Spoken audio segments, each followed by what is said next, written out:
Bonjour.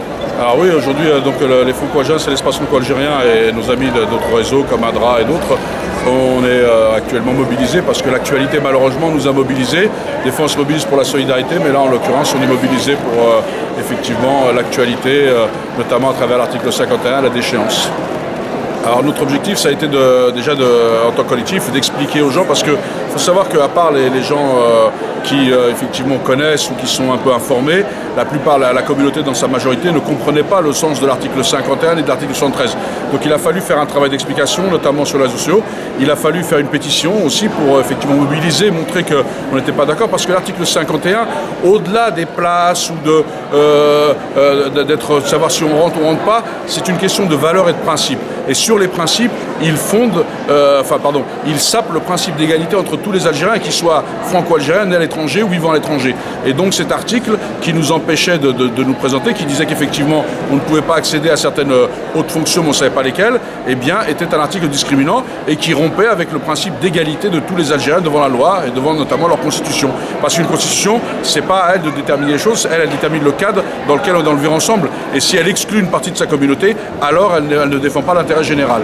Bien sûr. Alors dans ces franco-algériens, bien sûr, il y a aussi nos Chibani, qui effectivement aujourd'hui sont livrés à eux-mêmes, avec lesquels il faut faire un travail. Et d'ailleurs, pour le travail qu'on a fait avec certains, il y a des gens qui se sont engagés, qui n'ont pas tenu leurs engagements. Et ça, c'est pas normal. Je crois qu'effectivement, on ne peut pas se servir d'une cause à un moment donné parce qu'elle est porteuse médiatiquement, et puis après dire qu'on s'engage à faire ceci et ne pas le faire. Donc on a un vrai problème de finalité. C'est-à-dire que le problème, c'est pas de s'agiter. Ce qu'on va faire aujourd'hui avec la Constitution, c'est dans le même esprit. C'est-à-dire qu'il ne s'agit pas de s'agiter à un moment de créer son indignation. Il s'agit aussi de continuer à mettre en œuvre des choses pour justement changer ça. Et moi, je crois qu'aujourd'hui, nous devons nous mobiliser, notamment sur l'article 51, pour que justement les futurs le fassent retirer, même si nous devons peser aujourd'hui sur cette loi organique qui doit définir les postes pour que justement elle soit réduite au maximum. Mais nous devons continuer à travailler sur le long terme avec les Chibani, au-delà de l'instant médiatique, pour justement avancer. Et nous devons travailler sur la déchéance, parce que certains, aussi ici, de façon simultanée, on a eu la déchéance en France, et certains parlementaires ont voté la déchéance, et je pense que nous devons nous en souvenir, parce qu'en 2017, il y aura des échéances aussi, et nous, on va les déchoir, effectivement, de ce statut de représentant du peuple, parce que nous sommes aussi le peuple français d'un côté et le peuple algérien de l'autre, et ça, personne ne peut nous le retirer, à moins qu'ils remettent en cause la double nationalité, mais s'ils la remettent en cause, ils la remettront en cause pour les Américains, les Belges, les Suisses, et j'en passe et des meilleurs, et là, je crois que c'est un débat qui vaudra le coup d'être entendu, parce que là, on n'aura peut-être pas les mêmes postures et les mêmes impostures de certains qui sont toujours en train de stigmatiser l'autre, l'étranger, mais l'autre, l'étranger, c'est toujours celui qui vient d'anciennes colonies et qui vient de l'Afrique, et le pauvre. Et donc ça, c'est indécent, et c'est une atteinte à la dignité humaine, et ça, nous devons le dénoncer, et nous devons le mettre en œuvre, et ça rejoint ce que vous m'avez dit sur les Chibani. Je crois que sur les Chibani, c'est pas une question de bons sentiments ou de supplément d'âme,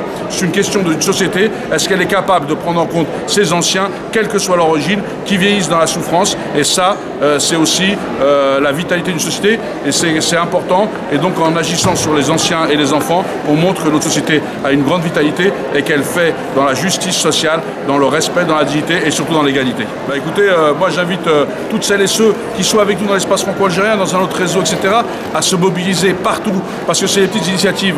Ne baissez pas les bras, ne pensez pas qu'on est isolé. Si on arrive à se rassembler, unis, fédérés, ensemble, on peut faire de grandes choses, et je pense qu'il faut surtout se préparer pour les futures échéances, pour montrer que nous sommes bien présents et que nous sommes des acteurs et que nous ne sommes pas des victimes, et que nous allons leur montrer que notre action aussi va sanctionner ceux qui veulent nous mettre au banc d'une société dans laquelle nous n'avons aucune responsabilité. Merci.